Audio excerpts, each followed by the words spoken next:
बिस्मिल्लाहिर्रहमानिर्रहीम। अच्छा जी, आप लोगों ने यहाँ तक जो है वो पढ़ लिया था कि आप एक जब ब्राउशर या लीफलेट या फ्लायर या बिजनेस कार्ड जब डिज़ाइन करते हैं तो उसमें किस लेवल की आपने जो है वो सिंप्लिसिटी रखनी है और अपने डिज़ाइन को जो है वो यूनिक बनाना है आप लोगों ने।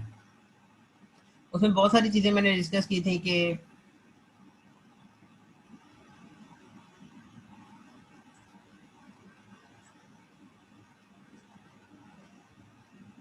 आपका जो पिक्चर्स हैं वो इस अगर स्पेसिफिक ब्राउशर की हमने बात की थी कि साइड्स पे और टेक्स्ट दरमियान में, आज हमने थोड़ा सा लोगों के बारे में देखना है।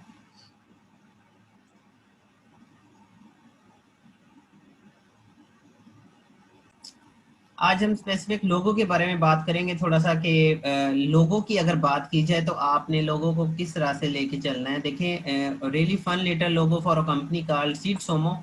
ये सीट सोमो कंपनी का एक लोगो है जिसके अंदर एक सोमो ने, मतलब अब सोमो क्या करता है, वो वेट उठाता है या हैवी वेट उठाते हैं, ठीक है, जैसे कि पहलवान होते हैं, तो सोमो ने एक सीट को उठाया हुआ है। बड़ा अमेजिंग कॉन्सेप्ट है जी। ठीक है, तो he's got a little plant seed on his bag। उसने एक सीड का प्लांट जो है वो बैग पे उठाया हुआ है। It's little Somo guy, it works really well played, typography looks good, everything about this is clean, simple and would be easily reproducible, repurpose on my different application because it's vector artwork। so again देखें मेरी बात सुने, क्योंकि ये एक vector art work है, इसको आप, अच्छा अच्छा कोई मसला नहीं है, ठीक है। देखें, ये एक वेक्टर आर्ट वर्क है, इसको आप किसी ऐप पे जाके यूज कर लें, तो ये इसके पिक्सल खराब नहीं होंगे, ठीक है। आप हर स्पेसिफिक चीज के लिए इसके डिफरेंट साइजेस प्रोड्यूस करेंगे, और आपको अगर किसी जगह पे भी ये प्रिंट करवाना है या फॉर एग्जांपल किसी जगह पे ये आपने किसी ऐप के अंदर यूज करना है, किसी साइट पे यूज करना है, तो आप इसको यूज कर सकते हैं डिफरेंट साइट जो है वो साइजेस के अंदर प्रोड्यूस करके।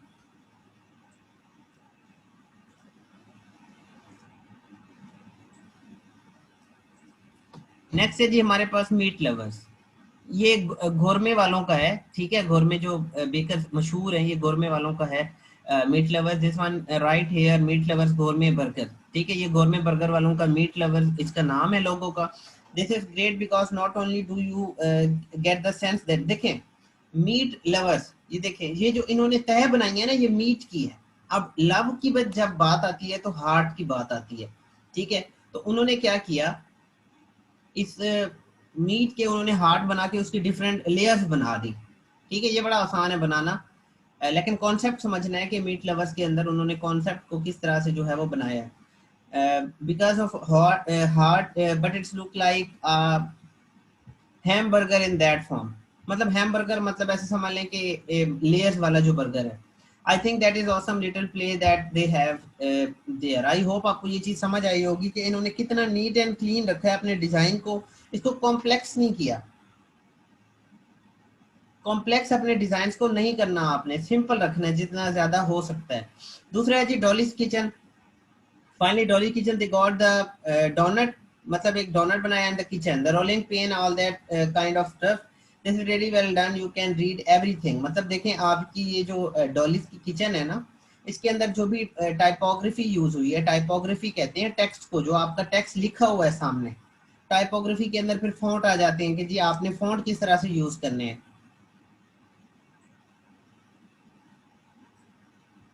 You can read everything, it's very clean very simple. देखिए, एक तो क्लीन है, दूसरा बहुत ज्यादा सिंपल है, it would be easily recognisable, और ये याद भी रह जाएगा, ठीक है।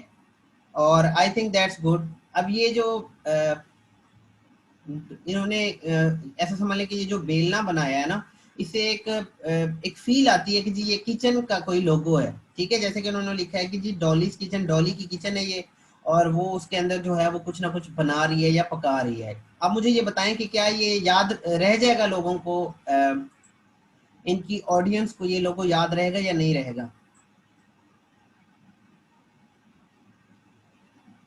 रह जाएगा, ठीक है, क्योंकि देखें चीज सिंपल हमेशा ज्यादा याद रह जाती है। अच्छा जी, थोड़ा सा आगे चलते हैं, exploring the principles of layout and composition. कि देखें आपके डिजाइन के अंदर लेआउट और कंपोजिशन का कितना अहमियत है, आपने अपने लेआउट को और कंपोजिशन को कितना अहमियत देनी है अपने डिजाइन के अंदर। The principle of layout and composition are very very important to the overall concept of graphic design. Graphic design के अंदर composition और जो है वो layout का बहुत ज़्यादा अहम किरदार होता है. Unless you have a good handle on these principles, you are not a good to be able to be a good graphic designer. अगर आपको ये चीज़ें नहीं समझ आती तो आप एक अच्छे डिज़ाइनर नहीं बन सकते, क्योंकि आपको किसी भी फील्ड के अंदर जब आप लोग जाते हैं तो उसके मेन प्रिंसिपल को समझते हैं जिसके ऊपर वो चीजें वर्क कर रही होती हैं. फॉर एग्जांपल, आप में से बहुत सारे लोग यहाँ पे इंजीनियरिंग की हुई है, आप ठीक है, जब आप लोग पढ़ने गए होंगे तो आपको बेसिक प्रिंसिपल सिखाए गए होंगे, क्योंकि वो एक नई फील्ड थी और उसके प्रिंसिपल्स आप लोगों को सिखाए गए हैं. अगर फॉर एग्जांपल आपने कंप्यूटर साइंसेस किया हुआ है बहुत सारे स्टूडेंट्स ने क्लास के अंदर, तो आपको उसके भी कुछ प्रिंसिपल्स पढ़ाए गए होंगे कि जी इस फील्ड के कौन से मेन प्रिंसिपल्स हैं. अगर आपको वो प्रिंसिपल्स आते हैं, जैसे कि अगर मैं सीएस की बात करूं तो आपको कहा जाता है जी आपको प्रोग्रामिंग आनी चाहिए, आपकी एक ग्रिप होनी चाहिए प्रोग्रामिंग के ऊपर, देन आप एक अच्छे डेवलपर बन सकते हैं. तो वो एक प्रिंसिपल समझ लें कि उस फील्ड का जो है वो मेन उस फील्ड का प्रिंसिपल है. और भी बहुत सारे हैं, लेकिन मेन तो यही है ना कि अगर आप कंप्यूटर साइंस फील्ड में जाते हैं तो आपको डेवलपिंग आनी चाहिए. इसी तरह से ग्राफिक डिजाइनिंग के अंदर भी लेआउट एंड कंपोजिशन इसके समझ लें कि ये प्रिंसिपल्स हैं और ये आपको पता होने चाहिए. We will be exploring the principles of layout and composition in a very simple way. देखें, अब ये पॉइंट्स लिख लें. अब मैं आपसे पूछ सकता हूँ जी ग्राफिक डिजाइन के कौन से दो मेन जो है वो प्रिंसिपल्स हैं, उसमें मैं 4 ऑप्शन दे दूंगा, देन मैं आपसे कोई क्वेश्चन कर लूंगा. तो ये चीजें लिखें, ये आप अपने नोट्स बनाएं, अपनी मेमोरी में स्टोर करें इन चीजों को, ये बड़ी इंपॉर्टेंट चीजें हैं. To help you understand all of the subtle nonsense that go along with them, and so that you can actually start to put those on play. मतलब अगर आप इनको समझ सकते हैं या इनको समझ जाते हैं तो इन चीज़ों का इस्तेमाल भी आप लोग सीख जाएंगे. As we start to create our design throughout this course, जैसे कि हम अपना डिज़ाइन बनाना स्टार्ट करेंगे.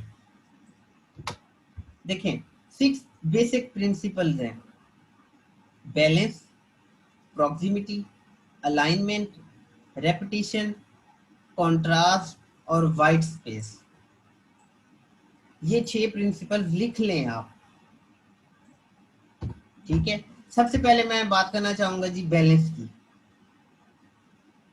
अब मैं आपसे ऐसे भी पूछ सकता हूं जी ये 6 तो हैं, मैं अपनी तरफ से कोई बना के आपसे पूछ सकता हूं जी ये जो है ये 6 बेसिक प्रिंसिपल मैंने बताए थे उनमें से एक नहीं है, और वो जो नहीं होगा वो इन 6 में से नहीं होगा. डेफिनेटली सी आसान सी सादा सी बात है.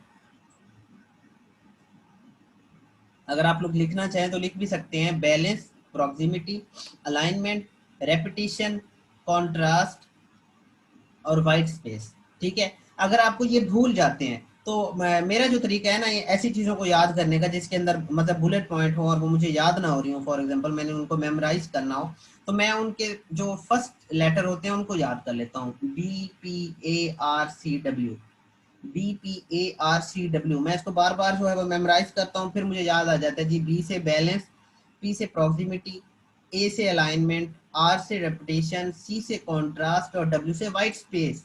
ये 6 बेसिक प्रिंसिपल्स हैं और मुझे आसानी से याद हो जाते हैं.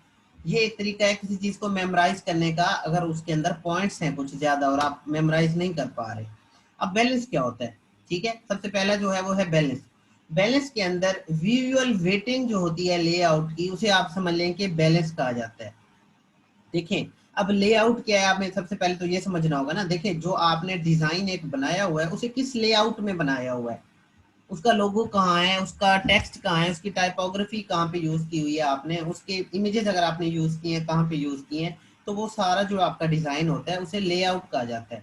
उस लेआउट के अंदर जो विजुअल वेटिंग है, मतलब जो देखने वाली चीज की वेटिंग है, उसे बैलेंस कहा जाता है. बहुत आसान सी बात है.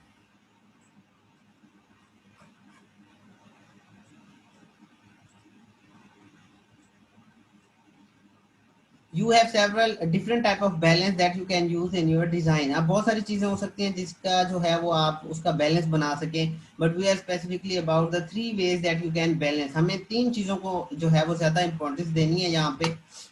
वो है जी सिमेट्रिकल, एसिमेट्रिकल और रेडियल. इसमें से मैं आपको जो है वो सिमेट्रिकल गाइड कर देता हूँ. ठीक है, कि सिमेट्रिकल एक्चुअली क्या चीज होती है. फर्स्ट इज सिमेट्रिकल, दूसरा है जी asymmetrical and the last one is radial.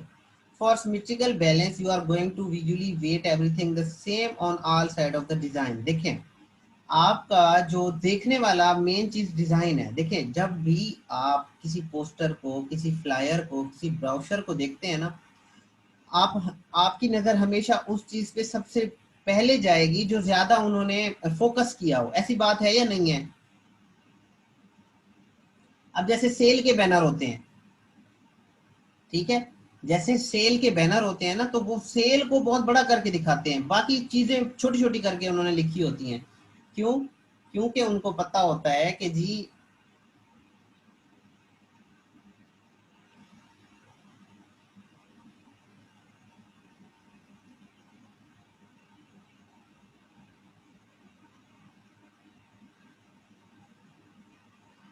अच्छा, मैं आपको ये कह रहा था कि उनको पता होता है, यस, फॉर अटेंशन।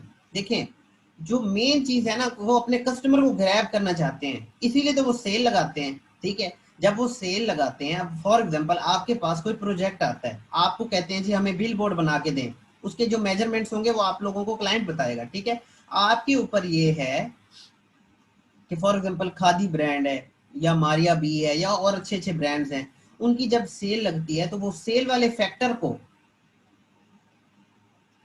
ज्यादा जूम करवाते हैं वो। ठीक है, तो आप अगर ये सिमेट्रिकल बैलेंस पढ़ें तो इसके अंदर भी यही चीज है कि जी जो देखने वाली चीज है आपके डिजाइन के अंदर, वो चारों साइडों से बराबर होनी चाहिए। ठीक, इसका जो वेट रखना है आपने, उसको पूरे डिजाइन में अहमियत देनी है, ये समझ लें उस चीज को। अच्छा यासिर, ये थोड़ा सा आप, नहीं नहीं, कॉन्ट्रास्ट और चीज है, कॉन्ट्रास्ट आप चल के पढ़ेंगे आप आगे। ठीक है,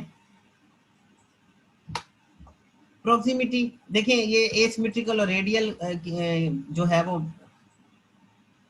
मैं नहीं बता रहा, आप ये देखें कि यहाँ पे सिमेट्रिकल क्या होता है। सिमेट्रिकल मैं आपको गाइड करूँ कि सिमेट्रिकल ऐसी चीज है जो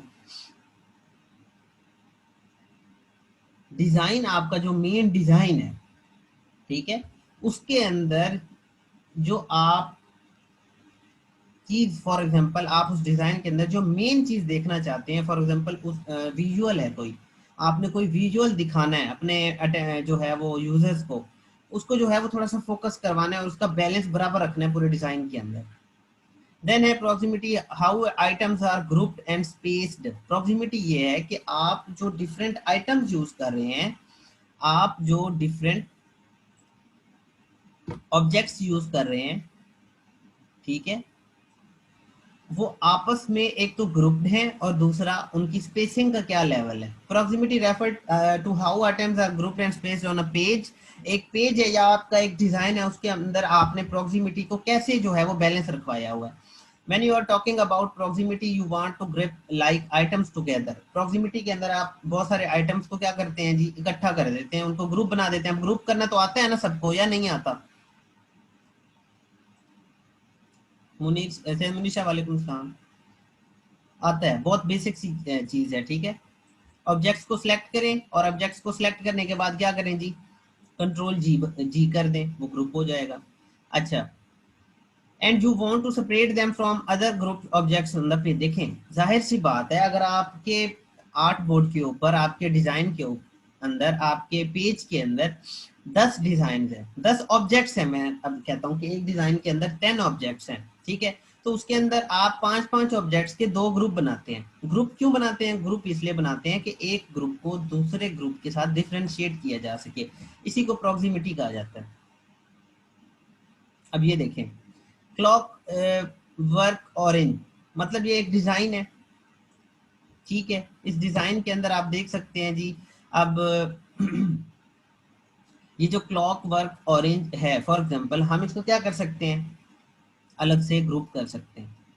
ठीक है, आपका जो ये लोअर पार्ट है, इसको आप अलग से ग्रुप कर दें, और ये जो आपका डिजाइन एलिमेंट है, ये सारा 1 2 3 4 5 जो एलिमेंट्स हैं डिजाइन के, उसको आप अलग से ग्रुप कर लें, इसी को प्रॉक्सिमिटी कहा जाता है। और दूसरा ये है कि आपने इसके दरमियान ये जो स्पेसिंग है ना, ये डिजाइन की और स्टैनले कुब्रिक के अंदर जो स्पेसिंग है, ये भी प्रॉक्सिमिटी के अंदर आ जाती है। वालेकुम सलाम सायरा, मुनीर शाह और सायरा जो है वो देखें जी लेट आए हैं। क्या किया जाए, इनको फाइन किया जाए, ये जो है वो लेट आते हैं क्लास के अंदर। अब से जो है ना, जो असाइनमेंट्स नहीं करेगा ना, जो लेट आएगा उसके ऊपर जो है ना वो फाइन रखा जाएगा, ठीक है। और उस फाइन का जो है वो कोई ना कोई अच्छा यूज किया जाएगा। अच्छा, मुनीषा कहते हैं लाइट नहीं है, एक तो इश्यूज भी वैलिड है ना, फिर क्या किया जाए। शाह साहब कहते हैं सर पहले कुछ अर्न करने दें। देखें, अगर आप अर्न चीजों को अगर आप अपना 100% देंगे ना, ठीक है, तो फिर आप अर्न भी करेंगे। जब आप आते लेट हैं, चीजों को टाइम नहीं देते, फिर अर्न कैसे करेंगे। अच्छा, मोहम्मद जोहर कहते हैं सर चलो इस दफा जो है इनको माफ कर दें। अच्छा चलें, वैसे ही मैं गपशप कर रहा था आप लोगों के साथ, मुझे पता है आप लोगों के जेन्युइन इश्यूज होते हैं। ठीक है, तो थोड़ा सा देख लिया करें, टाइम पे आ जाया करें। अच्छा जी, चलें, ये समझ आया आपको। अब देखिए, ये एक प्रॉक्सिमिटी की अमेजिंग एग्जांपल है कि आपका जो एक फॉन्ट आपने मतलब टाइपोग्राफी यूज की हुई है ना इसके अंदर। टाइपोग्राफी क्या होती है कि देखें, इसमें जो है वो 3 फॉन्ट यूज किए गए। अ क्लॉक वर्क ऑरेंज, इसको जो है मेन ये एलिमेंट है आपका, ये आप समझे आप बात को। जो मैंने आपको एसिमेट्रिक पढ़ाया है, एक सेकंड, ये सिमेट्रिक, ठीक है। ये जो सिमेट्रिक पढ़ा है उसके अंदर क्या था कि आप अपना डिजाइन का वेट बराबर रखें। ये उसकी अमेजिंग एग्जांपल है। और दूसरा प्रॉक्सिमिटी की भी, प्रॉक्सिमिटी के अंदर क्या था कि आप चीजों को ग्रुप कर दें, ग्रुप करने के बाद क्या करें, आप इनके दरमियान थोड़ी सी स्पेसिंग भी चेक करें। अब इधर ये देखें, ये वाला जो टेक्स्ट है अगर ये इधर होता ऑरेंज के नीचे, तो आप क्या समझते हैं, इधर नेगेटिव स्पेस ना बच जाती इधर नीचे, जो कि बुरी लगती, डिजाइन सारा खराब करती वो हमारा। उसको बैलेंस करने के लिए ये एक छोटी सी रेक्टेंगल रख दी। चीजों को देखते जाएं, इन चीजों को बड़ा बारीकी के साथ एब्जॉर्ब करें, ये बहुत फायदा देंगे आप जब आप अपने क्लाइंट का काम करेंगे। फॉर एग्जाम्पल, क्लाइंट आपको कहता है जी हमें एक A4 फ्लायर बना के दें, और वो टेक्स्ट उसका बहुत कम है, तो आपके ऊपर डिपेंड करता है, डिजाइनर आप हैं, आप प्रॉक्सिमिटी वाला एलिमेंट लगाएं इस डिजाइन के अंदर। अब प्रॉक्सिमिटी समझ आई है आप लोगों को।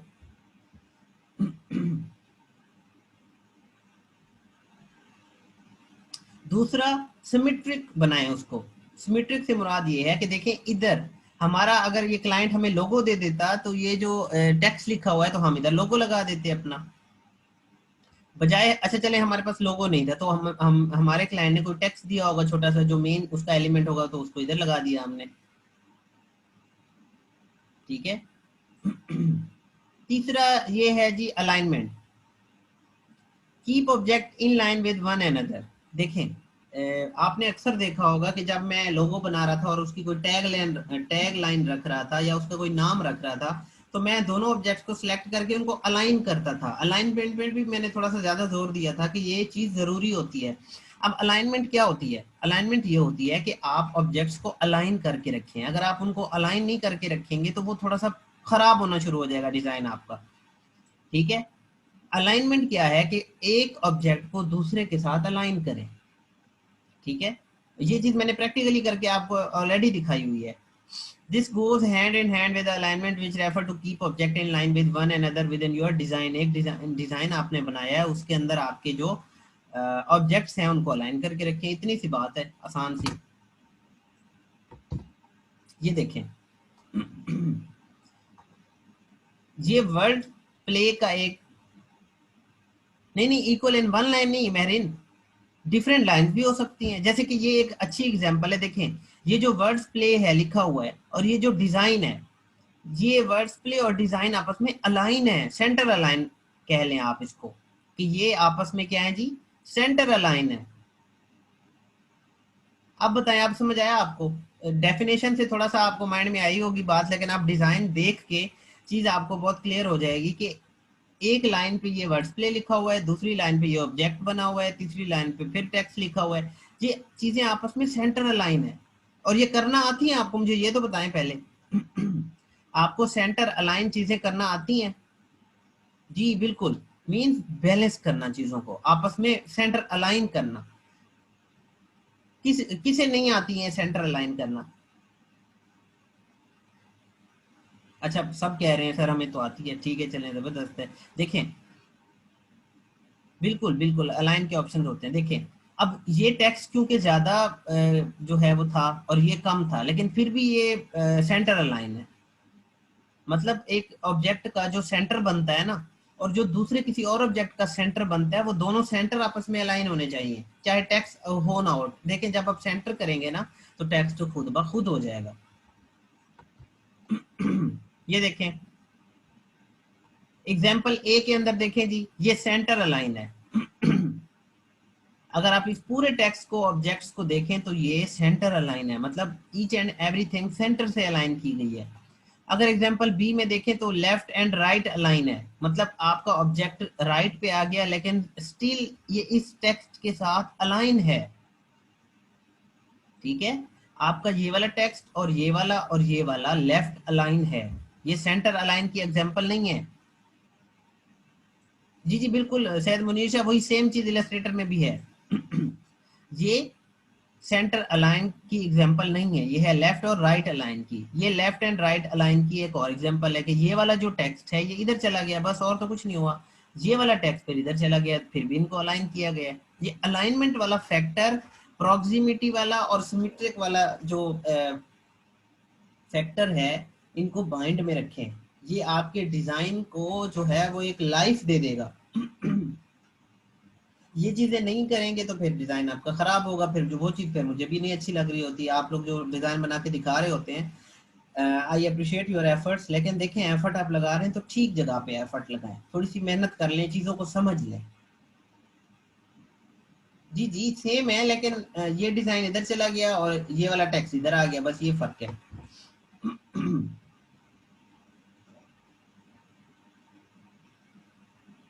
अब ये एक और एग्जांपल है जी। Sir left and right line समझ नहीं आई प्लीज। अच्छा मैं सायरा कर देता हूँ।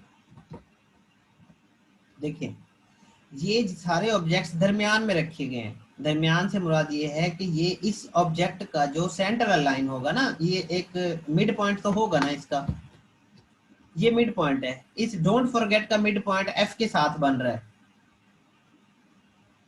ठीक है। और गेट यूर बायोमेट्रिक स्क्रीनिंग का जो मिड पॉइंट है वो एम पे बन रहा है, तो इस हर ऑब्जेक्ट का मिड पॉइंट आपस में अलाइन हो रहा है। अब लेफ्ट अलाइन देखें, अब इस पूरे डिजाइन के अंदर एग्जांपल बी के अंदर सेंटर अलाइन वाला कोई चीज है ही नहीं, इसके अंदर है लेफ्ट अलाइन और राइट अलाइन। लेफ्ट अलाइन के अंदर क्या है? लेफ्ट अलाइन के अंदर ये है कि आपका टेक्स्ट लेफ्ट अलाइन है। देखें, ये डोंट फॉरगेट अब दरमियान में तो नहीं है, देखें साइड पे आ गया, एनुअल एनरोलमेंट के साथ आ गया। इट मींस कि ये लेफ्ट अलाइन हो रही है चीजें, लेफ्ट से जो चीज स्टार्ट होगी वो अलाइन होगी। ये ऐसा नहीं होगा कि गेट योर बायोमेट्रिक दरमियान में आ जाए अब, ठीक है। ये इसी के साथ ही अलाइन रहेगा अब लेफ्ट पे। ये जो आपका ऑब्जेक्ट है, समझ लेंगे लोगो है, इसको आप नीचे अगर ले जाएं तो ये राइट अलाइन है, मतलब ऑब्जेक्ट्स अब लेफ्ट अलाइन हो रहे हैं, दूसरा राइट अलाइन हो रहे हैं, दरमियान में अलाइन नहीं हो रहे। अब समझ आया आपको? तीसरी एग्जांपल भी लेफ्ट और राइट अलाइन की है, लेकिन ये जो डोंट फॉरगेट है ये साइड पे चला गया, इसलिए इसको अब अलाइनमेंट के टी और टी के साथ अलाइन कर दिया, ठीक है। नवंबर 2012 को भी इन्होंने क्या कर दिया, अलाइन कर दिया, ठीक है। Right align. लेफ्ट अलाइन क्या हो गया, ये वाला टेक्स्ट क्योंकि इधर था अब ये लेफ्ट पे आ गया तो रजिस्टर के साथ अलाइन हो गया। अब आपको क्लियर हुआ?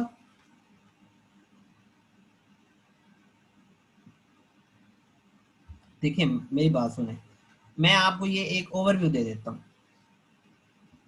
सेंटर अलाइन में सब चीजों को सेंटर अलाइन करेंगे,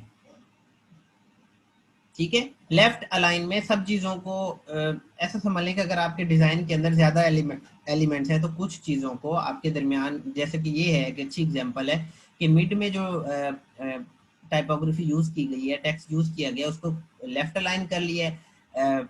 इसका जो अपर साइड है और बॉटम साइड है उनको राइट अलाइन कर दिया गया। इसकी एक और एग्जांपल बनाई गई है जी, इसको राइट अलाइन कर दिया गया, इसको और इस टेक्स्ट को लेफ्ट अलाइन कर दिया गया। बहुत इजी बात है। So my left and right alignment is like we use to alignment our letter or application in school. देखिए कह सकते हैं, लेकिन डिजाइन के एलिमेंट के पर्सपेक्टिव से अगर आप सोचें तो आपने ये चीजें थोड़ा सा माइंड में रखनी है, सेंटर अलाइन, लेफ्ट अलाइन और राइट अलाइन। देखें, अगर आप हेडर और फुटर को अलाइन करना चाहते हैं तो ये भी एक अच्छी एग्जांपल है, ठीक है। लेकिन अगर आप हेडर और बॉडी टेक्स्ट को करना चाहते हैं अलाइन तो वो भी एक अच्छी एग्जांपल है, ठीक है। तीसरा क्या है कि आपका थोड़ा सा बॉडी टेक्स्ट जो नीचे रह गया था और आपका फुटर वो लेफ्ट अलाइन हो गया, ये सारा कुछ राइट अलाइन हो गया।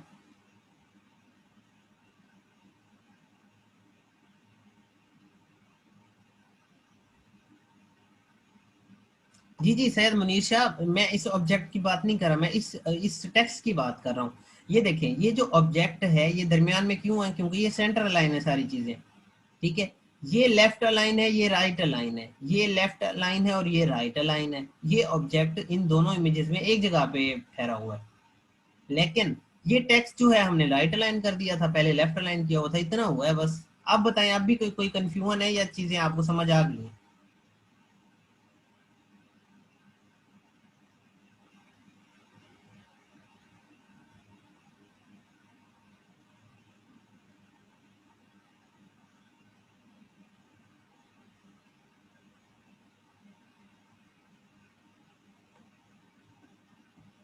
अच्छा, क्लियर है।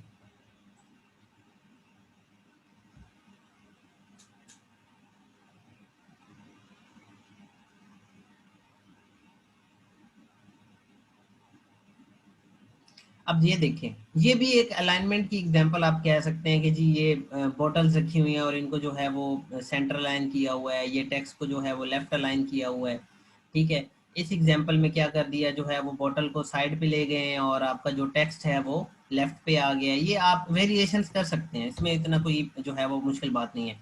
दूसरा है जी repetition, ties the design together by creating rhythm, ठीक है। रिदम क्रिएट करें अपने डिजाइन के अंदर। Repetition is something that ties your design together, कि आपका जो डिजाइन है वो इकट्ठा लगता है, एक जैसा लगता है। जैसे कि मैं आपको एक और एग्जांपल दिखाऊं यहाँ पे, ये देखें, ये डिजाइन आपका जो है वो इकट्ठा लग रहा है, एक जैसा लग रहा है, इसमें कोई मतलब ना ज्यादा कलर्स यूज हुए हैं, मतलब अगर पिंक यूज हुआ है और लाइट ग्रे यूज हुआ है तो वही कॉम्बिनेशन टेक्स्ट और डिजाइन के अंदर भी रखा गया है, जैसा कि ये रेपिटेशन है। It creates rhythm and gives your design an ebb and flow. It's very very important. ये भी थोड़ा सा देख लें, रेपिटेशन होनी चाहिए। ये जो है वो कुछ एग्जांपल्स हैं रेपिटेशन की, कि आपका जो डिजाइन है उसके अंदर रिदम क्रिएट हो रही है। देखें, ये देखें, अब इस डिजाइन के अंदर रिदम क्रिएट हो रही है या नहीं, मतलब आपका डिजाइन जो है वो एक जैसा लग रहा है या नहीं।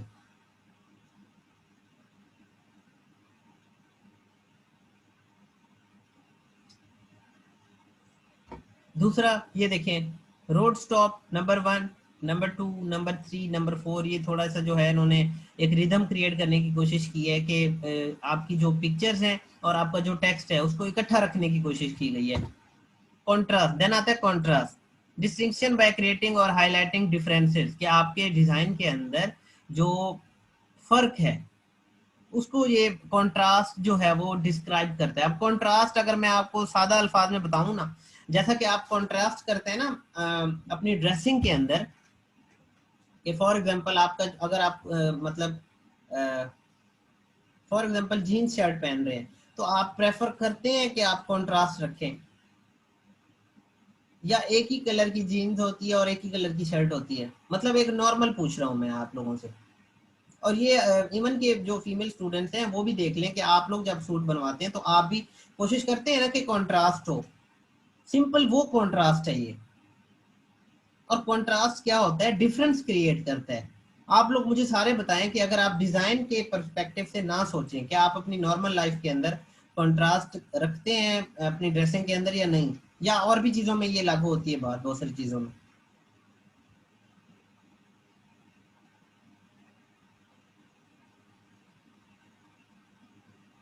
थोड़ा सा इंटरेक्ट करें।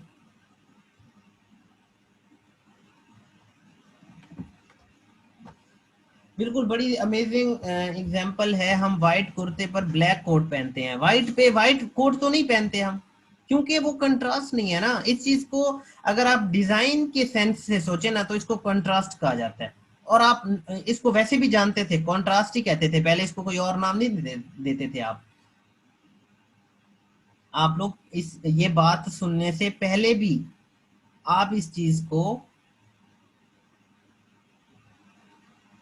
जी जी मैंने बतूल बिल्कुल बड़ी अच्छी एग्जांपल दी है कि आप लिपस्टिक कलर चेंज कर सकते हैं। ठीक है, अगर फॉर एग्जांपल आपका सिंगल कलर है या फिर आप इसके साथ कोई और मैचिंग कर सकते हैं, लेकिन कंट्रास्ट रखते हैं आप। ठीक है, इसको आप ड्रेसिंग के हट, अगर ड्रेसिंग के पर्सपेक्टिव से ना सोचें, किसी और पर्सपेक्टिव से सोचें। ठीक है, मतलब मैं आपको कहता हूं अगर एक कमरे की बात की जाए और उसमें व्हाइट कलर आपने करवाया है, मतलब आपको अच्छा लगता है, तो आप क्या अपनी जो बाकी चीजें होंगी वो भी व्हाइट रखेंगे? नहीं, उसमें कोई गोल्डन का टच आ जाएगा, कोई कंट्रास्ट आ जाएगा। ब्लैक रख सकते हैं, कुछ भी डिफरेंस डिफरेंस होगा ना, व्हाइट से कुछ डिफरेंट होगा। तो ये चीज आप एक्चुअली, ये सारी चीजें आप अपनी नॉर्मल लाइफ में करते हैं। जी मोहम्मद इदरीस, बिल्कुल contrast is the biggest part of our life, बिल्कुल। जी आसिम उल्ला खान, बिल्कुल कंट्रास्ट जो है वो आप अपनी नॉर्मल लाइफ में करते हैं। अच्छा जी, तो यही वही मेन चीज थी कि कंट्रास्ट के अंदर ना आप एक्चुअली डिफरेंस क्रिएट करते हैं।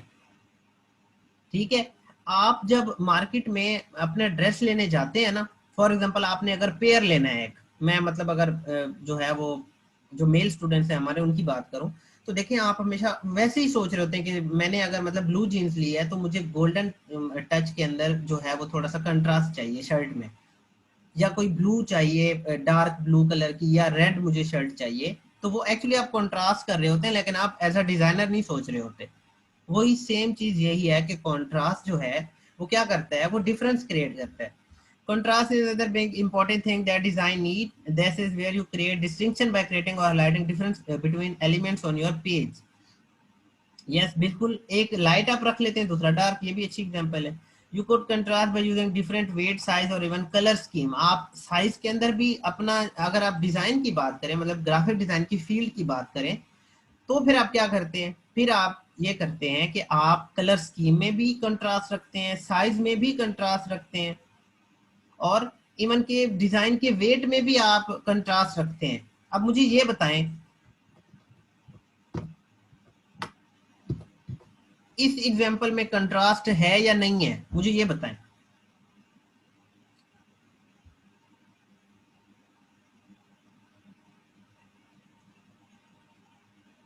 है, कहाँ पे है, मुझे ये बताएं।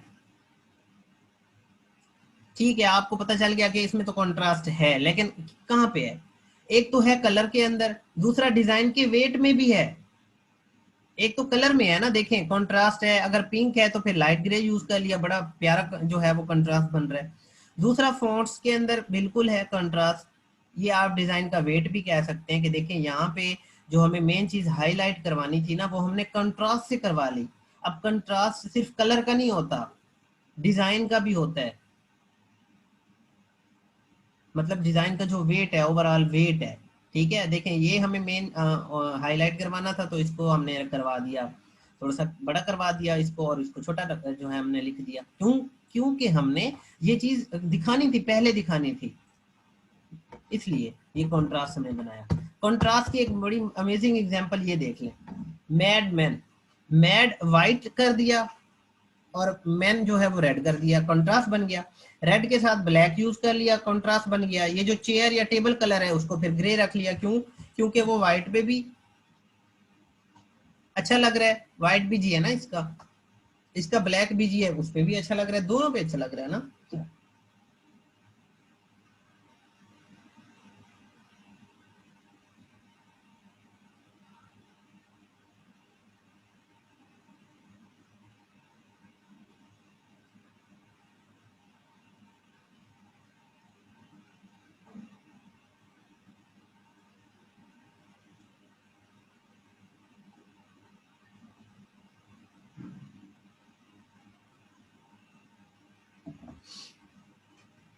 जी, मोर देन टू एलिमेंट्स का हो सकता है। कंट्रास्ट जो है वेट का भी हो सकता है, डिजाइन के वेट का मैं बात कर रहा हूँ, ठीक है, साइज का भी हो सकता है और कलर स्कीम का भी हो सकता है, दो से ज्यादा चीजों का हो सकता है। जी बिल्कुल, सही एग्जांपल है गुलजार हबीब। अ, अच्छा, माजिद माजिद ने एग्जांपल दिया कि इसके हाथ में जो ये है, ये रेड है और ये वाइट है। कॉन्ट्रास्ट दिखाना है ना हमने एक्चुअली, तो कॉन्ट्रास्ट की एग्जांपल है ये भी एक अच्छी एग्जांपल है जी। Hand crafted design for the digital world, ठीक है, कॉन्ट्रास्ट है वाइट और ब्लैक का। अच्छा,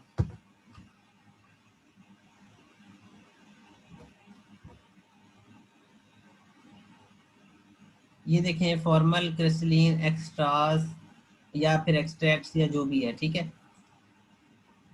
अब यहां तक आपको समझ आ गया। ये कुछ एग्जांपल्स हैं उसकी। देन है वाइट स्पेस। मैंने आपको कहा था कि जो हमारे ये प्रिंसिपल्स थे,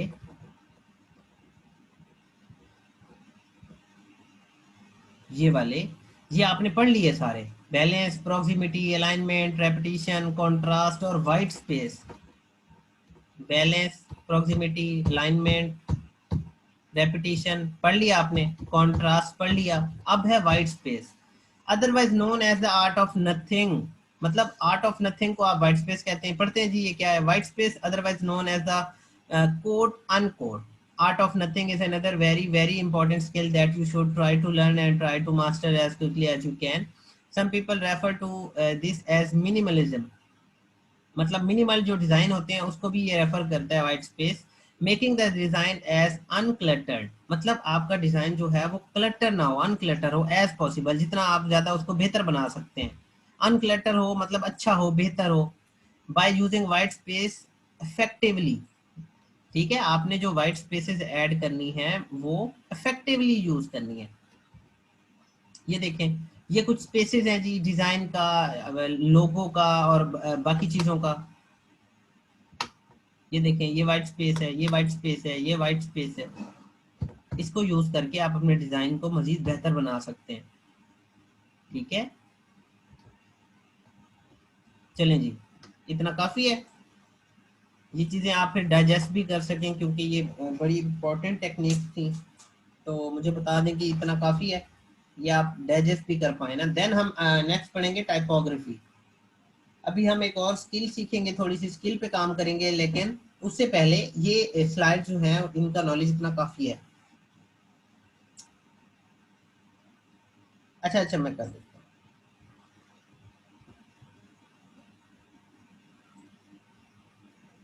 वाइट स्पेस अगर आप सीख लें तो ये थोड़ा सा आपके डिजाइन को मजीद बेहतर कर देता है। अच्छा, एक क्वेश्चन आया था सर, क्या कि ये तमाम एलिमेंट्स लोगों पर भी अप्लाई, देखिए ये पूरी ग्राफिक डिजाइन की पूरी फील्ड के अंदर ये इम्प्लीमेंट होंगी ये चीजें, ठीक है। क्योंकि लोगों के अंदर भी तो आप कंट्रास्ट रख सकते हैं, प्रॉक्सिमिटी रख सकते हैं, बैलेंस रख सकते हैं, ठीक है, वाइट स्पेस रख सकते हैं ना। ये लोगो में ही तो वाइट स्पेस है ना। ये देखें, अगर हम कहें कि ये लोगो है या आप समझ लेंगे बैनर है, इसमें भी तो वाइट स्पेस आप रख सकते हैं। अब देखें, इसमें भी वाइट स्पेस रखी हुई है, वाइट के ऊपर इन्होंने टेक्स्ट लिख दिया। यस, इम्प्लीमेंट होती है।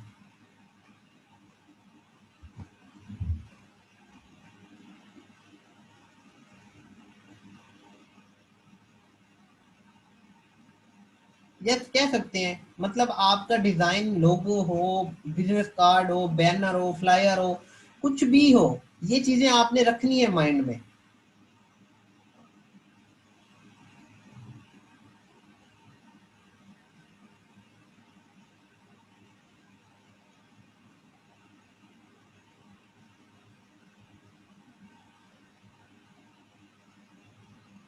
अच्छा जी, मैं आप सबसे एक क्वेश्चन पूछता हूँ। अगर आप अपने काम के अंदर क्वालिटी पैदा करते हैं, क्वालिटी, क्वांटिटी नहीं, क्वालिटी, तो आप क्या समझते हैं कि आपकी मार्केट में डिमांड होगी या नहीं? मार्केट से रिलेटेड मैं कह रहा हूँ कि मतलब ऑनलाइन मार्केट प्लेसेस जो मैंने आप लोगों को पढ़ाई हैं, अगर आप अपने अंदर क्वालिटी पैदा करते हैं, ठीक है, जस्ट मैं सिर्फ क्वालिटी की बात कर रहा हूं, तो क्या आपकी डिमांड बढ़ेगी?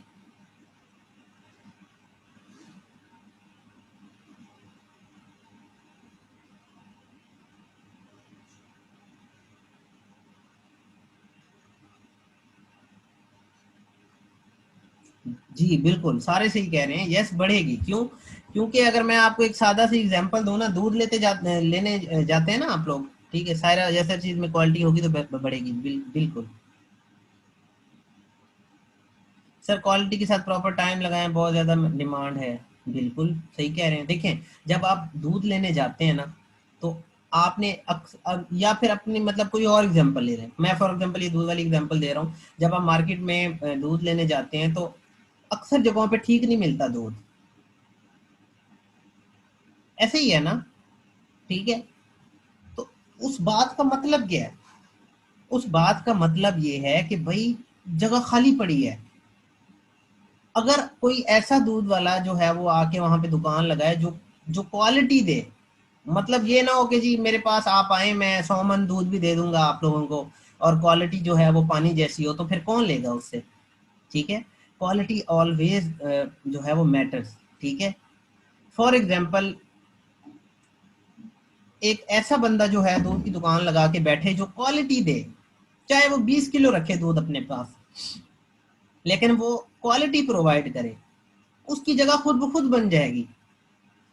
यही चीज, सेम चीज, अक्सर लोग कहते हैं ना सर मार्केट सैचुरेट हो गई है। नहीं, देखिए मार्केट सैचुरेट नहीं हुई इतनी ज्यादा। ठीक है, क्वालिटी का काम अगर आप लोग करना स्टार्ट कर दें तो अभी भी स्पेस है, आप अपनी जगह बड़ी आसानी के साथ बना सकते हैं। इसकी बड़ी एक एग्जांपल मैं अच्छी देना चाहूंगा। एक स्टूडेंट थे हमारी रोजगार के, मतलब मेरा स्टूडेंट तो नहीं था वो, लेकिन मतलब किसी और सेंटर का था। तो उन्होंने $45,000 या $50,000 वो जो है वो इसी क्रिएटिव डिजाइन की फील्ड से क्लाइंट से अर्न किया था। क्लाइंट से $50,000, ये कोई छोटी अमाउंट नहीं है। जस्ट एक वजह थी कि क्वालिटी, उसने अपने क्लाइंट्स को जो है वो क्वालिटी प्रोवाइड की और वो पैसे अर्न किए उसने। ठीक है, इसीलिए मैं कहता हूँ कि देखें ये पैसे हैं इस चीज के अंदर, इस फील्ड के अंदर पैसे हैं। आप अगर पैसों के पीछे भागेंगे या फिर आप कहेंगे जी हम जो है वो जल्दी से किसी तरह से मतलब कोई बड़ा हाथ लग जाए, ये चीजें होंगी, लेकिन तब जब आप क्वालिटी पैदा करेंगे अपने काम के अंदर। देखिए इसलिए मैं कहता हूँ फोकस करें क्वालिटी के ऊपर, जो चीजें मैं पढ़ा रहा हूँ वो अच्छे तरीके से समझें, उनको इम्प्लीमेंट करें। आपके ही स्टूडेंट्स हैं माशाल्लाह से जिनकी अर्निंग स्टार्ट हो गई है। और शुरू के अंदर जब अगर आप लोगों को याद हो, जब ओरिएंटेशन हुई थी तो मैंने आपको कहा था कि बैच के अंदर स्टूडेंट्स अर्निंग करना स्टार्ट कर देते हैं, और यही हुआ है। आप लोगों के सामने भी वही चीज हुई है। माजिद कहते हैं रियल लाइफ हमारे अपार्टमेंट के नीचे एक बिरयानी वाला था, उसकी बिरयानी 12 बजे ही खत्म हो जाती थी। हमने कहा ज्यादा बना ले, वो कहता था कि मैं ज्यादा नहीं, थोड़ा बेचूंगा लेकिन वो जो बेहतर हो। बिल्कुल, बिल्कुल ऐसे ही है। देखें, हमें जो है वो मार्केटिंग भी थोड़ी सी सीखनी पड़ेगी कि हम अपने आप को मार्केट कैसे करवाएं। अपने आप को मार्केट करवाने के लिए मैंने आपको थोड़ा सा एक छोटा सा समझ लें कि बैकलिंक समझाया था कि आप अपनी गिग्स को जाके मार्केट करें, अपने आप को बेचना सीखें, अपनी कम्युनिकेशन बेहतर करें। मार्केटिंग में कम्युनिकेशन भी एक बहुत बड़ी स्किल है कि अगर आपको कम्युनिकेट करना आ जाता है ना, फिर भी आप पैसे अर्न कर सकते हैं बहुत ज्यादा। चाहे आप हार्डवर्क ना करें, काम ना करें, अगर आपको इवन के जस्ट कम्युनिकेट करना आ जाए, ठीक है, तो उससे भी आप पैसे कम अर्न कर सकते हैं।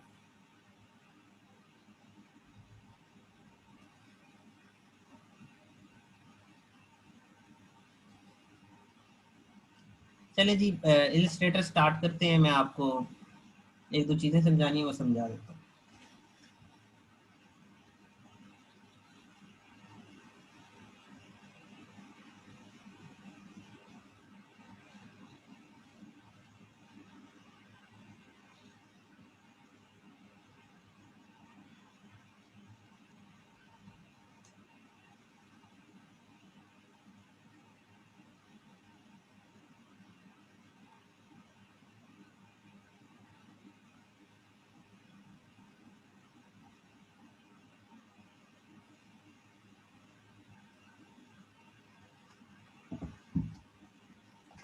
अच्छा जी, इलस्ट्रेटर स्टार्ट किया, देन हम जाते हैं फाइल के मेन्यू में या न्यू पे क्लिक करते हैं।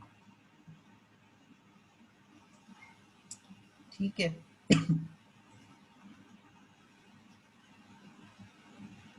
इसका नाम हम देते हैं जी पाथ फाइंडर। आज आपने पढ़ना है कि पाथ फाइंडर क्या होता है।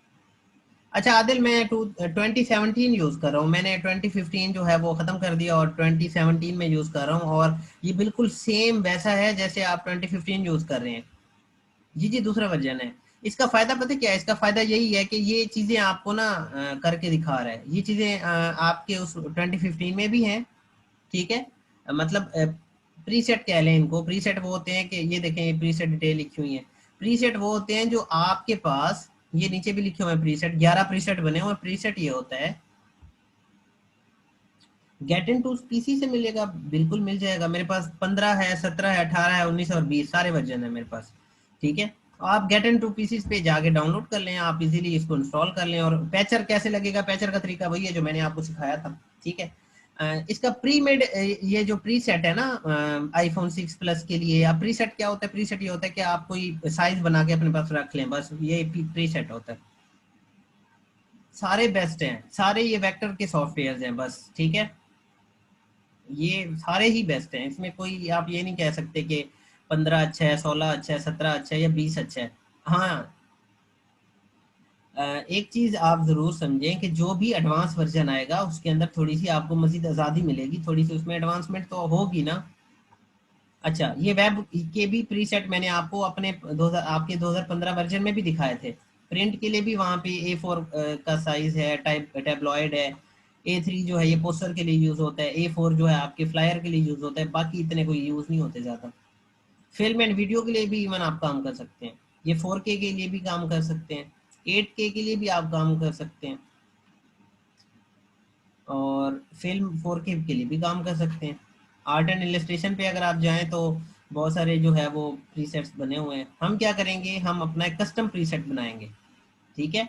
ये देखें, एक प्रीसेट मैंने यूज किया 1280 by 720 का, तो उसने कस्टम प्रीसेट बना दिया। मैं इस पे क्लिक करके इसको क्रिएट कर दूंगा बस, और इसमें जो है वो कोई इतना मुश्किल बात नहीं थी। अच्छा जी, आज हमने पढ़ना है पाथ फाइंडर। पाथ फाइंडर से पहले मैं आपको शेपर टूल बताता हूँ, बड़ा अमेजिंग टूल है शेपर टूल। ठीक है। अच्छा, एक सेकेंड हो गया।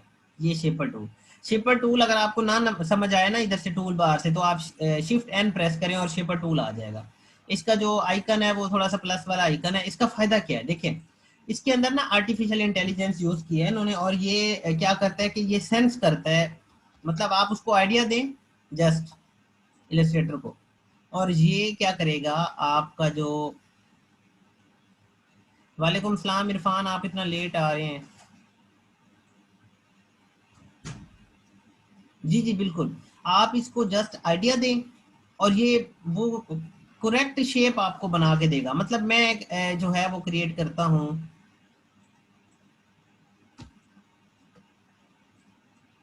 ये देखिए कितना अमेजिंग है ये, मुझे तो बड़ा जबरदस्त लगा है कि आपने अगर जल्दी से मतलब फॉर एग्जांपल क्रिएट करना है ना सर्कल या एलिप्स क्रिएट करना है। सर वो डेंटिस्ट क्लीनिंग किया था, अच्छा ठीक है। क्या हुआ है आपको? ये देखिए मैं डिलीट कर देता हूँ, मैं इसको डिलीट करता हूँ और मैं शिफ्ट एन प्रेस कर देता हूँ, तो मेरा शेपर टूल सेलेक्ट हो जाएगा। शिफ्ट एन तो प्रेस करके देखें शाह सईद। ठीक है। अच्छा, फिर फॉर एग्जांपल मुझे, अच्छा ठीक है, अल्लाह आपको सेहत दे इरफान। अगर फॉर एग्जांपल आप ये बनाना चाह रहे हैं ना, तो ये सर्कल बना देगा। अगर फॉर एग्जांपल मुझे रेक्टेंगल बनानी है तो मैं ऐसे कस्टम रेक्टेंगल जो है वो बना लूंगा। ठीक है। लेकिन ये जो है वो कुछ चीज़ों पे ही काम करता है, ज़्यादा पे इतना नहीं करता। ठीक है। ये देखें, ये आपका की इंडिकेटर ऑन कर दूँ, मतलब ये सारी चीज़ें फिर करके दिखाता हूँ मैं आपको। ठीक है। शेपर टूल, और ये सर्कल बनाया, इसने सर्कल बना दिया। ये देखें इसने ट्रायंगल बना दी, ये रेक्टेंगल बना देगा। कितना अमेजिंग टूल है। ठीक है, ये ट्राई कीजिएगा। वैसे इसका कोई इतना खास काम नहीं है। आज जो मैंने आपको पढ़ाना है वो है पाथ फाइंडर। ठीक है, मैं टाइप टूल पे जाता हूँ और हम लिखते हैं शिफ्ट एन है आदिल जहान, पाथ फाइंडर।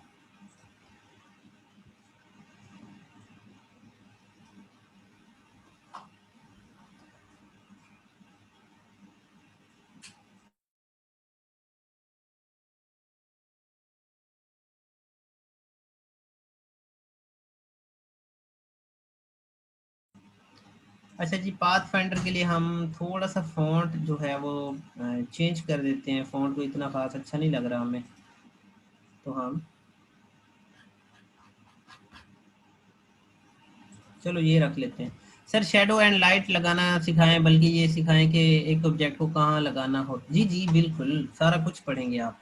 तो मेन चीज़ें तो पढ़ लेना आप थोड़ी सी, जैसे मैं आप लोगों को पढ़ा रहा हूँ। अब फॉर एग्जांपल हमने पढ़ना है पाथ फाइंडर। पाथ फाइंडर क्या होता है? सबसे पहले इस पाथ फाइंडर को समझने के लिए मैं एक इलिप्स क्रिएट करता हूँ। ठीक है, इस इलिप्स का मैं कलर थोड़ा सा चेंज कर देता हूँ। ये रख लिया। ठीक है, और इसके बाद हम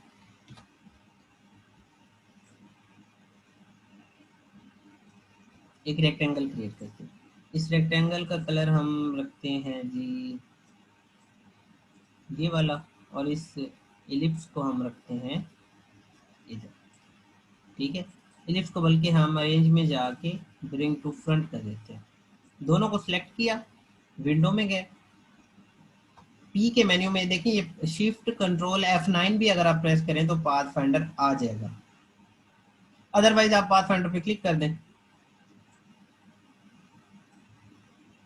इसको उठा के आप अपने पास यहाँ पे कस्टम रखवा लें, ये भी आप कर सकते हैं। ठीक है, ये देखें ये पाथ फाइंडर है, इस पे आप क्लिक करेंगे मतलब आप के पास स्टोर हो जाएगा इधर पैनल के अंदर। अगर आप पैनल में ना करवाना चाहे तो विंडो में जाएं और या शिफ्ट कंट्रोल F9 प्रेस कर दें।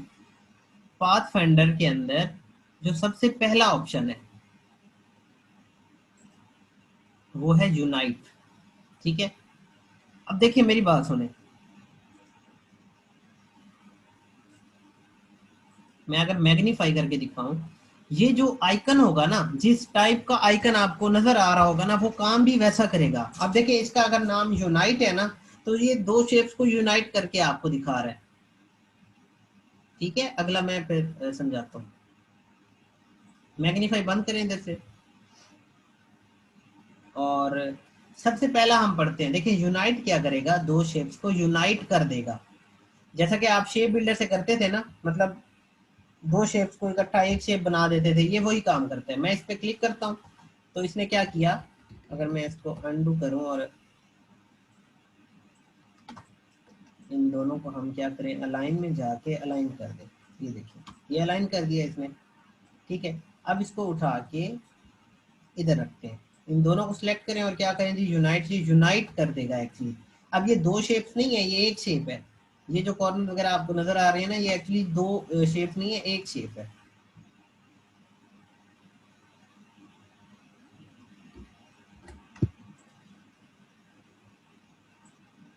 अच्छा जी, यूनाइट समझ आ गया आप लोगों को कि यूनाइट क्या करता है, शेप बिल्डर की तरह काम करता है, और ये दो शेप्स को यूनाइट कर देता है। बहुत आसान जो है वो सादा सी आसान सी बात है।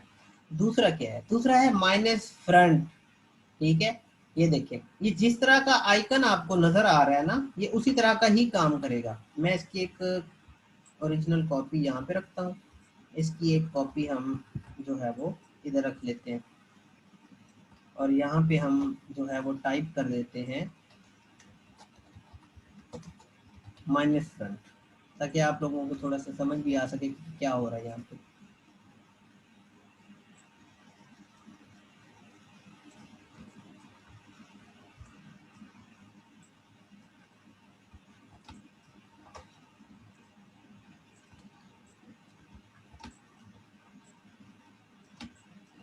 इन दोनों को सिलेक्ट करना है।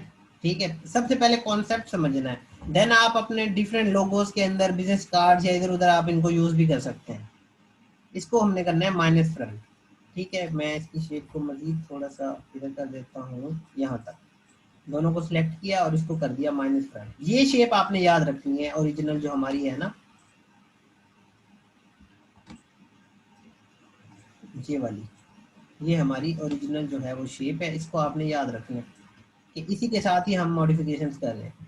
देन ये दूसरा है जी, इसका नाम क्या है, माइनस फ्रंट। ये था यूनाइट, मैं इसकी एक कॉपी बना लेता हूँ। एक्चुअली ये था यूनाइट, इसको करें यूनाइट। यूनाइट क्या क्या किया इसने, यूनाइट का दोनों शेप्स को इकट्ठा यूनाइट कर दिया। ये है माइनस फ्रंट। इसको इम्प्लीमेंट करते हुए देखते हैं जी कि ये क्या करता है। ठीक है, इसके लिए इम्प्लीमेंट करने के लिए जिन शेप्स पे आपने माइनस फ्रंट लगाना है उन दोनों को सिलेक्ट करें और माइनस फ्रंट करवा दें कि भाई आपका जो फ्रंट वाला है वो माइनस हो जाएगा। मैं अगर अंडू करके दिखाऊं और शिफ्ट कंट्रोल दोबारा अंडू करके मैं इसको रीडू अंडू करके दिखाऊं, तो ये क्या कर रहा है, ये माइनस फ्रंट कर रहा है। इसकी एक अमेजिंग एग्जांपल मेरे माइंड में आ रही है कि देखें, एक ये शेप है, इसी की ही कंट्रोल सी और कंट्रोल वी एक और शेप बनाए और इसका कलर ये रखवा दें। इसको यहाँ पे सेट करें और इन दोनों को सिलेक्ट करें, माइनस फ्रंट कर दें। अगर आपने ये बनाना था रिसेंट, मतलब समझ लेंगे अगर बनाना था तो आप इसको ऐसे भी बना सकते हैं। ये समझ आ रही है आपको चीज। फ्रंट लेयर वाला ऑब्जेक्ट माइनस हो जाएगा जी, मैंने बिल्कुल ये काम तो शेप बिल्डर भी करता है सर, फिर पाथ फाइंडर का क्या फायदा है। देखिए मेरी बात सुने, कुछ थोड़ा सा उससे डिफरेंट भी है लेकिन मोस्टली उसी की तरह ही काम कर रहा है ये। ठीक है, आप पे डिपेंड करता है कि आपको अगर ज्यादा कन्वीनियंट लगता है शेप बिल्डर तो आप शेप बिल्डर यूज कर लें। अगर आपको लगता है कि मुझे पाथ फाइंडर यूज करना चाहिए तो पाथ फाइंडर यूज कर लें। जी बिल्कुल, ये क्विक है थोड़ा सा, क्या ना।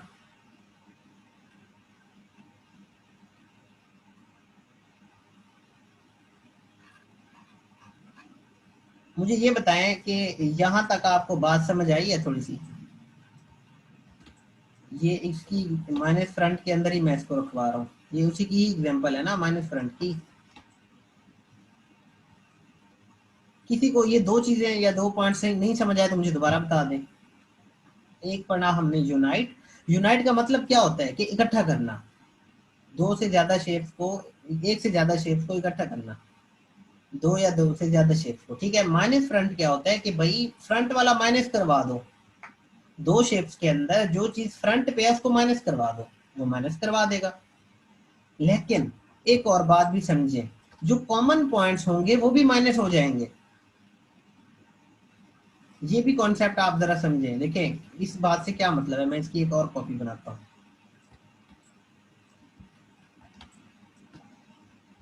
इस ग्रे का इतना पार्ट, ठीक है, और इस ऑरेंज ये रेड का, आप समझ लें कि ये रेड का इतना पार्ट, ये इतना। मैं इसको थोड़ा सा छोटा करके दिखाता हूँ। दोनों को सिलेक्ट करिए, ये देखें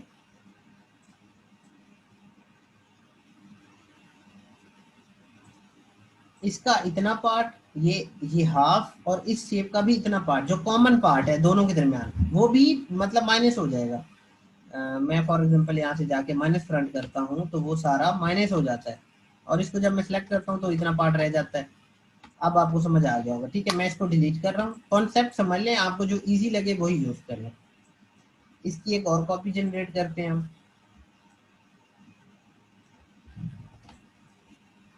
इसको थोड़ा सा हम साइड पे कर देते हैं।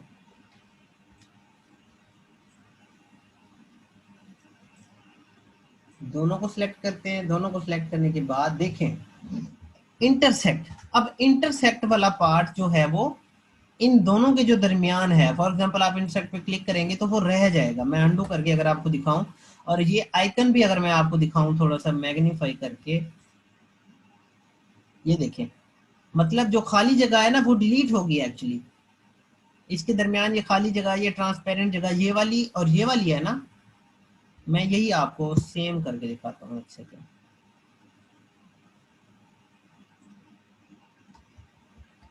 ये देखिए, एक रेक्टेंगल क्रिएट करते हैं हम। एक रेक्टेंगल ये बनाई, दूसरी इसी का ही कॉपी बना लें आप। ठीक है, इसका कलर चेंज कर दें। कलर इसका करें ये वाला, इसका करें ब्लू। ठीक है, ये वाला पार्ट कॉमन है इसमें। इंटरसेक्ट पढ़ा है आप लोगों ने सब ने। इंटरसेक्ट क्या होता है? इंटरसेक्ट ये होता है जो कॉमन पार्ट होता है, दो जो जो दो ऑब्जेक्ट या दो से ज्यादा ऑब्जेक्ट के दरमियान कॉमन पार्ट है, इंटरसेक्ट करवा रहा है वो पॉइंट, वो रह जाएगा। इन दोनों को सिलेक्ट करें और यहाँ पे जाएं और क्या करवा दें, इंटरसेक्ट। ये देखिए, ये कॉमन पार्ट था, ये रह गया है। मैं अंडू करता हूँ जी, इसको हम रखते हैं यहाँ पे, इसका हम नेम रखते हैं जी दारा टूल, मैथ वाला सेम कॉन्सेप्ट है। इसे आप कर दें इंटरसेक्ट।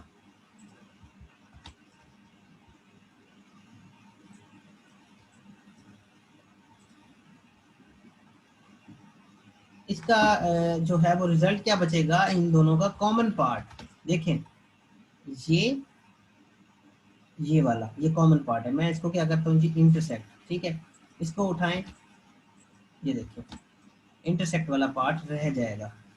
ये था हमारा इंटरसेक्ट। आई होप आपको समझ आया। अच्छा जी, दोबारा हम जाते हैं और एक इसकी कॉपी बना लेते हैं। चौथा हमारे पास क्या है, एक्सक्लूड। अब एक्सक्लूड का मतलब है कि भाई जो कॉमन पार्ट है उसको निकाल दो, एक्सक्लूड कर दो। समझ आ रही है आपको बात? एक्सक्लूड का मतलब होता है निकाल देना, बाहर निकालना। मतलब कि जो दो शेप्स के दरमियान कॉमन पार्ट है उसको एक्सक्लूड करवा दो, खत्म कर दो। ये कैसे आपको समझ आएगा, मैं इसकी कॉपी नहीं बनाता एक्चुअली। मैं इसको डिलीट करके दो और शेप्स क्रिएट करता हूँ। एक शेप बनाई ये वाली, दूसरी शेप बनाई इसी का ही सेम जो अभी मैंने आपको करके दिखाया है, ब्लू। इसको ब्लू कर दें या फिर ग्रीन कर दें, चलो ठीक है, ग्रीन हो गया। इन दोनों शेप्स को आपने सेलेक्ट करना है और ये जो कॉमन पार्ट है इसको एक्सक्लूड कर देगा। ये देखिए, इंटरसेक्ट हम किसी के लिए यूज कर सकते हैं, मतलब किसी चीज के लिए यूज करते हैं। देखें, आपको अगर इंटरसेक्ट करना है तो कर लें, मतलब आपकी नीड पे डिपेंड करता है। ठीक है,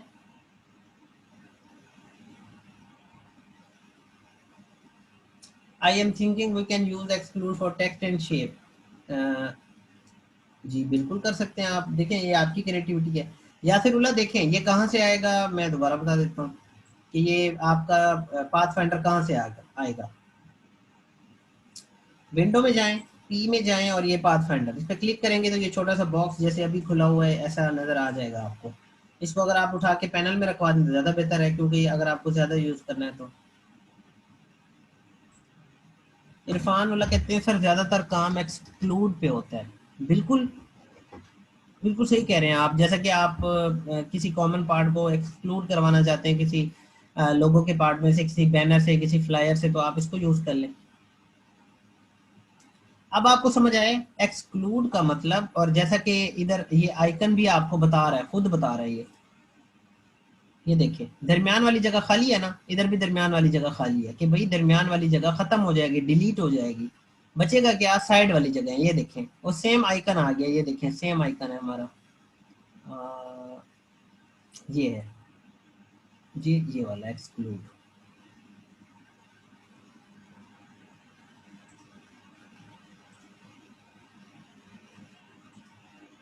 ठीक है, मैं ये सारी चीजें आपको दोबारा रिपीट करके दिखा रहा हूँ।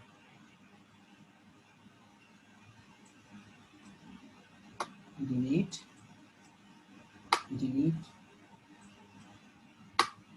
डिलीट। इंटरसेक्ट के बाद क्या था, एक्सक्लूड, एक्सक्लूड। ठीक है, देखिए सेम कॉन्सेप्ट, एक रेक्टेंगल बनाई और इसी का ही मुझे क्या चाहिए जी, कॉपी। ये सेम ओरिजिनल कॉन्सेप्ट जो हमारा है, इसकी हम एक कॉपी जनरेट कर लेते हैं। ठीक है, इन दोनों के दरमियान इसको हमने क्या करना है, यूनाइट, मतलब ये एक शेप बन जाएगी। देखें ये यूनाइट हो गई। ठीक है, यूनाइट समझ आ गया। इसकी कॉपी बनाएं दोबारा और माइनस फ्रंट करें। माइनस फ्रंट के अंदर ऊपर वाला माइनस हो जाएगा, ये वाला। ठीक है, अगर मैं एक और काम करूं, देखिए मैं इनको कर रहा हूँ डिलीट, इसको हम कर देते हैं ग्रीन, लेट्स सपोज। ठीक है, इसकी कॉपी बनाएं और माइनस फ्रंट करें। ये देखिए फ्रंट पे क्या था, ग्रीन था, तो फ्रंट वाला माइनस हो गया, बस। So simple. अच्छा जी, इसकी दोबारा कॉपी बनाएं और इंटरसेक्ट। इंटरसेक्ट के अंदर क्या होगा, बताएं मुझे जी, इंटरसेक्ट के अंदर क्या होगा, जल्दी से बताएं, मैंने अभी थोड़ी देर पहले आप लोगों को समझाया। इंटरसेक्ट में दरमियान वाला डिलीट हो जाएगा। ठीक है, बताएं जी, मैं सही कह रहा हूं ना?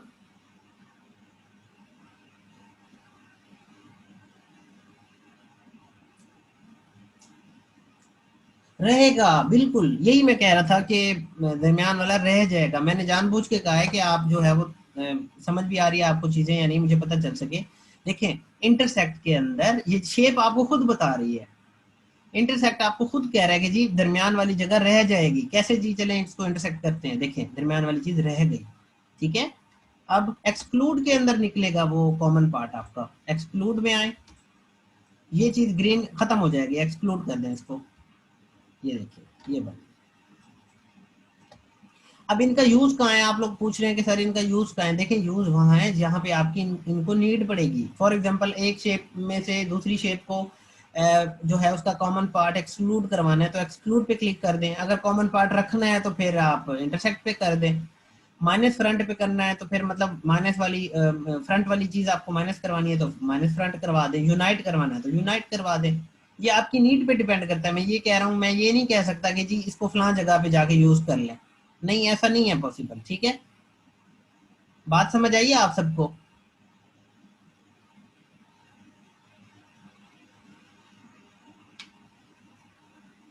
जी जी, वो फ्रंट का होगा माजिद, बिल्कुल ठीक समझे आप। एक्सक्लूड के अंदर फ्रंट वाले का कलर अप्लाई हो जाएगा।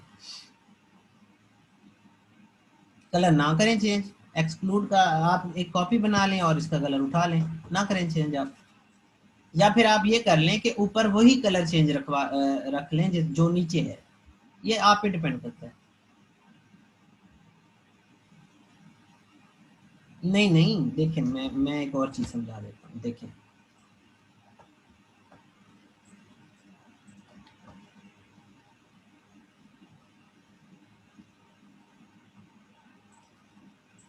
एक्सक्लूड को हम उठाते हैं जी, इधर रखवाते हैं।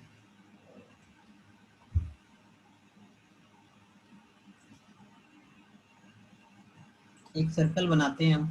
ठीक है, ये सर्कल बनाया, इसकी एक कॉपी बनाई, इसकी मजीद एक कॉपी बनाई। ठीक है, इसको थोड़ा सा हम ऊपर कर देते हैं और इन दोनों को हम करते हैं जी ग्रुप, और इन तीनों को हम क्या करते हैं, सेंट्रल लाइन। ठीक है, आप लोगों में से पूछ रहे हैं लोग कि सर ये जो है वो कैसे वर्कआउट करता है। देखिए ये देखिए, आप में से किसी ने पूछा कि सर ये क्या दो शेप्स पे वर्क करता है? नहीं, मल्टीपल शेप्स हो सकती है ना, कॉन्सेप्ट समझा करें हमेशा। अब ये शील्ड आइकन बनाया था, आपको याद है शुरू के अंदर जब मैंने इलस्ट्रेटर पढ़ाया था तो हमने शील्ड वाला आइकन बनाया था ये शेप बिल्डर के साथ। तो शेप बिल्डर अगर होता तो आप क्या करते, देखें आप ये करते ना कि शेप बिल्डर लेते पहले, फिर क्या करते जी, ऑल्ट दबाते, फिर आप ये सारे पार्ट्स क्या करते, डिलीट करते, फिर ये चीज आती है आपके पास। लेकिन अगर आप क्या करें, इंटरसेक्ट कर दें इसको, तो इंटरसेक्ट से एक ही क्लिक पे आपके पास ये आइकन आ गया। लेकिन रिजल्ट तो दोनों के सेम है ना, इसमें क्या चेंज है? कोई भी चीज चेंज नहीं है। ठीक है, तो मल्टीपल शेप्स हो सकती हैं। आप में से किसी ने पूछा कि क्या सर ये 2 शेप्स में वर्क करता है? नहीं, ये मल्टीपल शेप्स हो सकती हैं। ठीक है, तो आज के लिए इतना इनफ है। आपके जो भी कॉमन क्वेश्चंस हैं या किसी का कोई भी क्वेश्चन है फाइबर से, फ्रीलांसर से रिलेटेड, या जितने भी हमारे पीछे लेक्चर हो चुके हैं, Q&A आपका जो है वो कर लेते हैं। ठीक है, मैं रिकॉर्डिंग यहीं पे स्टॉप कर रहा हूँ और फिर हम Q&A कर लेते हैं।